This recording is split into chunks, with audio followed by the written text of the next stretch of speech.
Now, your forecast first, sponsored by Matex Heating, Cooling, and Plumbing. Well, good evening to you. Quiet and cooler night setting up here across central Illinois. That is a look at the Roofing Diagonette Ratchet weather camera over Champaign, and all is calm here tonight. Now, let's take a look at the satellite and radar picture. You're going to see that, again, things are staying very, very clear and cool. Look at the temperatures now down to the 50s, 53 in Springfield. Okay, so we're holding on to 56 in Champaign and 59 in Effingham. All right, remote learning break time. When's a good time tomorrow? Well, a little cool in the morning, so we'll put some caution on there. I think 10 a.m. till about 1 o'clock, really comfortable and nice. But later into the afternoon we're really going to be talking about some strong winds. We'll show you what to expect with those winds when we come back. WCIA 3 News starts right now. Now on WCIA 3 News. Members of one school board are working to address racism, the changes they're calling for within the district. And a documentary following a Central Illinois case has made it to a film festival. Why the director says she wanted to share Ying Zhang's story. And the state is changing its vaccination rules for students. Why it means some kids will now be able to keep learning. You're watching your local news leader. This is WCIA 3 News at 9 on X49. How does it continue, and how does this become memorialized into the work of future boards and administrators? Decatur School Board is preparing to put together a lasting framework for addressing racism. Good evening, I'm Jessica Coons. Dozens of district staff members are working on a resolution. WCIA 3's Jen Last joins us live in the newsroom. So Jen, tell us what's going into this. Jessica, the board is setting up multiple committee groups that are working on policy recommendations. This was the final meeting before they will unveil those recommendations, and from there, the board plans to reevaluate every 6 months. The board passed a resolution addressing racism this summer, and we've already started seeing some of the impacts, such as the change this past Monday from Columbus Day to Indigenous Peoples Day. Now, board members want to help enacting more clear policies. I've met with the two teams that I am on, and I am super excited about the work that they have done and that we're going to be bringing forward.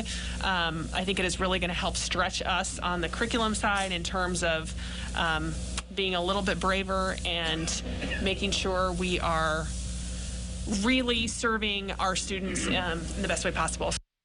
The resolution calls for offering college African American history as a general elective course instead of an elective. It also calls for the district to make more hires that are reflective of the diversity within Decatur Public Schools, where nearly half of all students are black.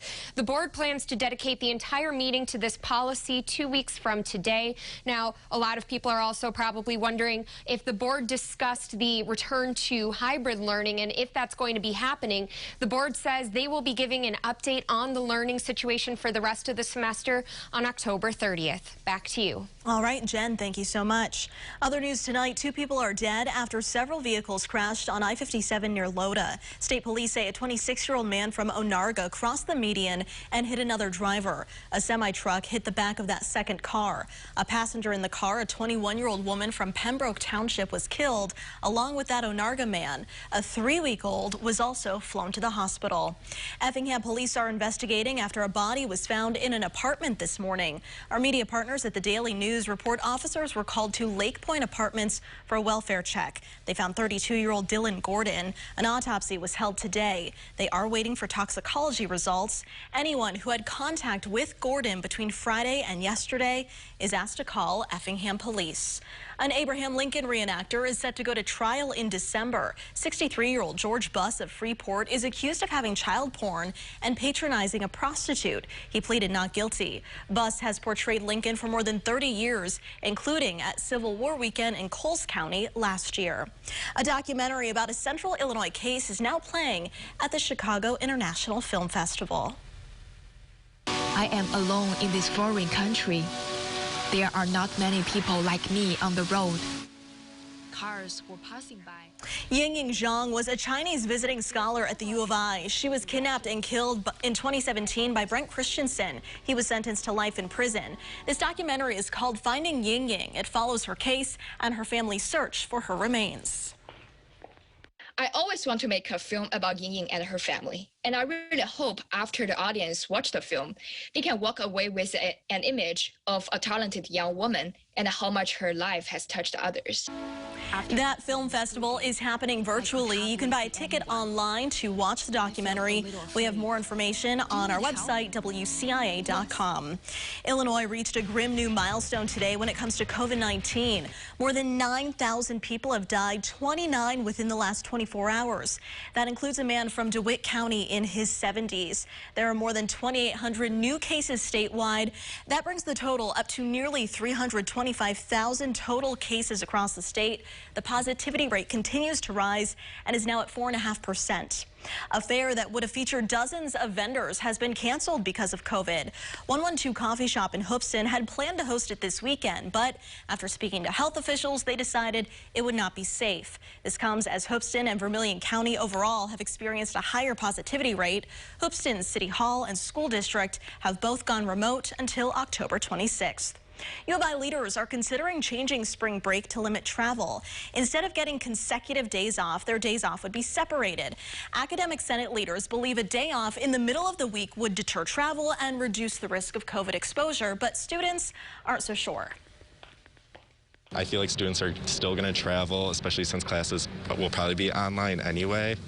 And families are going to plan vacations no matter what. Also, I feel like a lot of people might actually be traveling during that time, so just for like safety reasons, I get why they're doing the changes. This proposed schedule would also delay the start of the spring semester by a week. New for you tonight, police departments are playing a part in efforts to keep the positivity rate down. U of I police have issued 22 tickets to 10 people since the start of the semester. Those tickets have ranged from endangering public health to reckless conduct to hosting a nuisance party. Officials say they're now responding to fewer parties compared to the start of the school year. A lot of what we have seen is the educational piece that we provided pamphlets and kind of educated everybody exactly what the rules are. That was kind of tough early on. And once we got through that, we saw huge reductions. Officials say there were a few ordinance violations that were handled by student discipline. Students who don't have all of their vaccinations no longer have to worry about getting kicked out of their virtual classrooms. The state changed its rules. They originally did not make a distinction between in-person and remote learning, so students are still required to get vaccinations before returning to in-person learning. But since many schools had to cancel opportunities to help students get vaccinated, the state is cutting those students some slack. We were not able to do some of the great community-based programs that we normally are able to do. We always have clinics on our registration day and throughout the first few weeks of the school year to really help families get up to speed on those requirements. Springfield still has more than 800 students who are not properly vaccinated. As of last week, Champaign and Decatur Public Schools had more than 1,000. The pandemic has brought more attention to students who need broadband internet. Now the Champaign County Farm Bureau is stepping in. They're using a survey to find which areas need the most help. Those results will help figure out the next steps for improving service. For a link to that survey, you can go to WCIA.com. New tonight, an organization in Champaign wants to help students stay warm this winter. Back the Blue Champaign County is hosting a coat drive for all Champaign, Fisher, St. Joe, and Mahomet students. Right now, they're accepting new or gently worn items. One organizer says they just want to make sure everyone is ready for the cold. I think a coat will go a long way. You know what I mean? Just seeing something like that's just, it might be, little in our eyes to do, but to somebody else who might not be able to afford that or have something like that, it's pretty big. The last day for the drive is October 25th. There are several places you can donate. You can find that information on our website. Lawmakers on Capitol Hill are grilling President Trump's Supreme Court pick as she responded to questions about the upcoming election. Plus, more than half of the country is seeing a rise in COVID cases, but the virus appears to be absent in many classrooms. All right, Kevin, taking a look at the weather tonight. It was a little chilly heading out, but not too bad. Not terrible. Tomorrow's the last warm day, last flip-flop day for you, and then it's my last flip-flop day. Time to bring the boots and the sweatshirts out because it's about to get quite a bit cooler. Let's recap today for you, where we actually had a high, make it 75. 47 was the low. When we come back, we're going to be talking about how we've got that last warm day, the gusty winds, and the latest on how Mars is interesting in the night sky. Stay tuned.